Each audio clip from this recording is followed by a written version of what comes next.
Subscribe करें CGPSC अड्डा channel को for all government jobs related updates और साइड में बेल आइकन को दबाना बिल्कुल भी मत भूलिएगा।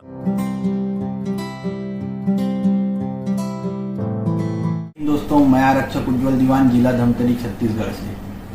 आज मैं आप लोगों को बताऊंगा कि पुलिस विभाग में तृतीय श्रेणी कर्मचारी, खासकर पुलिस विभाग के सिपाही किस प्रकार से प्रताड़ित होते हैं। जैसा कि आप लोग सभी जानते हैं कि 28 अप्रैल 2021 को मैंने अपना इस्तीफा दे दिया था। इस्तीफे में मैंने कारण लिखा था पुलिस विभाग के अधिकारियों के तानाशाही आदेशों और शासन के रुष्ट रवैये से तंग आकर मैं अपना इस्तीफा दे रहा हूं। क्योंकि मेरे द्वारा जो विषय लिखा गया था वो 100% सही है और कभी जरूरत पड़ेगी तो इस बात को मैं साबित भी कर दूंगा। और अब पुलिस विभाग के कर्मचारी किस हिसाब से प्रताड़ित होते हैं और क्या उनको परेशानियां आती हैं, शासन का क्या रुष्ट रवैया है, छोटी छोटी बातों के आधार पर मैं आपको बताना चाहूंगा। जैसे कि एक छोटा सा उदाहरण मैं अपना खुद का दूंगा। कुछ दिन पहले अक्टूबर माह में मैंने एक लेटर डीजीपी महोदय को दिया। उनके कार्यालय में जाकर आवक जावक शाखा में दिया था वो पत्र, और मेरे जिले के अधिकारियों को पता चला तो उन्होंने मेरा स्पष्टीकरण जारी कर दिया कि आपने वहां क्यों दिया। भाई, डीजीपी महोदय ने साफ साफ कहा है, स्पंदन कार्यक्रम चला रहे हैं, वो व्हाट्सएप के माध्यम से कर्मचारियों से जोड़ रहे हैं, पत्र के माध्यम से कर्मचारियों से जोड़ रहे हैं। आप लोग उसकी जानकारी क्यों नहीं रखते? आप लोग को रखना चाहिए। मेरा स्पष्टीकरण जारी कर दिए। थोड़े दिन बाद, अभी कुछ दिन पहले, शासन ने आदेश जारी किया कि स्वेच्छा से एक दिन का अपना वेतन दे। मैं नहीं दे सकता बोला तो मेरी पोस्टिंग कर दी। अधिकारियों की तानाशाही आदेश है। सिंगल आदेश निकाला नक्सल प्रभावित क्षेत्र में जाने के लिए, ना मुझे साधन दिया ना कुछ दिया। तानाशाही आदेश है। मुझे इस्तीफा जो पत्र दिया हूं उस पत्र के बेस पे मेरे से स्पष्टीकरण लिया जा रहा है, मेरी जांच बैठाने की बात कही जा रही है। जो कारण मैंने बताए हैं उन कारणों के आधार पर आप लोगों की जांच होनी चाहिए। उल्टा मेरी जांच करने की बात करते हैं। मैं तो सेवा करना ही नहीं चाहता सर, आप मुझे बाहर कर दें, कोई दिक्कत नहीं है। पुलिस विभाग में मैं आज तक कभी दूसरे विभागों में ये नहीं सुना मौखिक आदेश क्या होता है, लेकिन पुलिस विभाग में वरिष्ठ अधिकारी मौखिक आदेश देते हैं और प्रॉपर उसकी कागजी कार्रवाई होती है। मौखिक आदेश पर यह होता है तानाशाही आदेश। रिटर्न में होना चाहिए आदेश, कोई भी होता है। मौखिक आदेश क्या होता है सर? और भी बहुत सारे कारण हैं जो मैं बताते बताते थक जाऊंगा, लेकिन कम नहीं पड़ेंगे। काम आप हम लोगों से 100% लेते हैं, लेकिन हमको सुविधाएं ना के बराबर। अब शासन के रुष्ट रवैये की बात करता हूं। शासन का रुष्ट रवैया ऐसा है, 1 जनवरी 2016 से 7वां वेतनमान लागू हो चुका है। कुछ दिनों बाद जवानों को 7वां वेतनमान के हिसाब से वेतन भी मिलना चालू हो गया।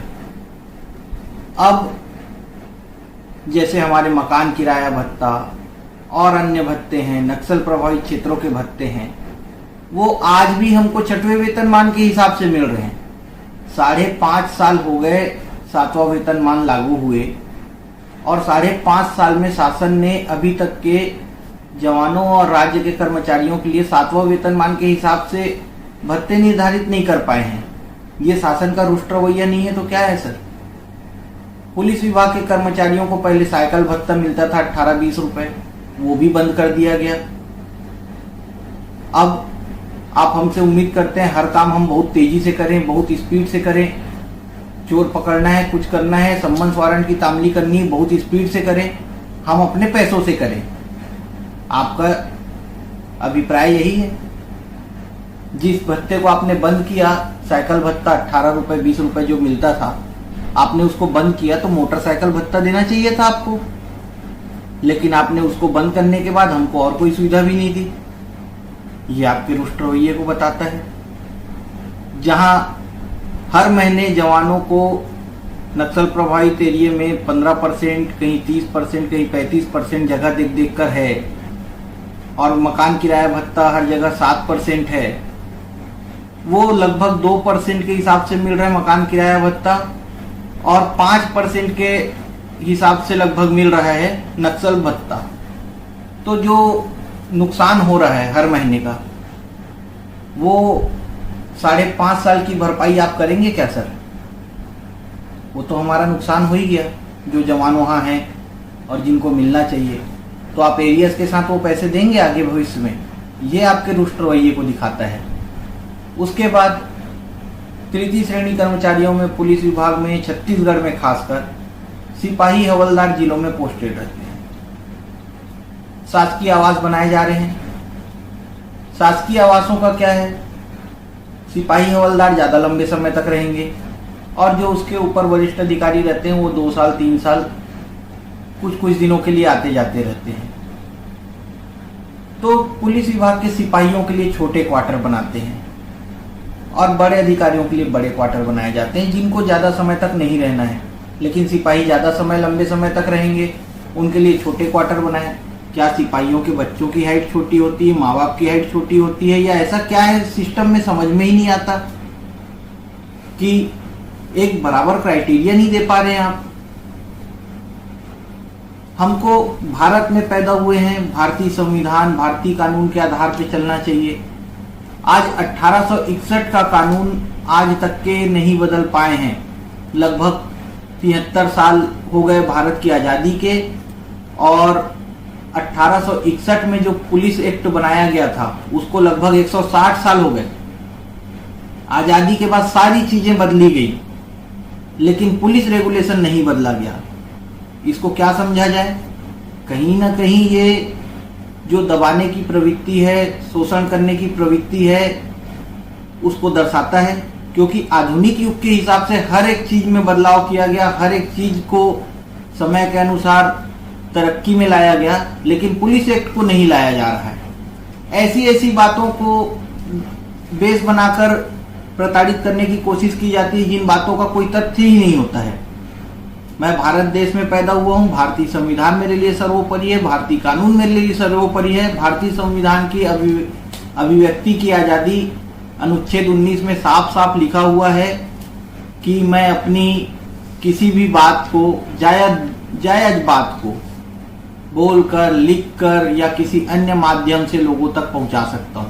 लेकिन मैं ऐसा करता हूं तो आप मेरे से जवाब मांगने लगते हैं, क्योंकि सच्चाई बाहर आने लगती है। मेन मुद्दा ये है।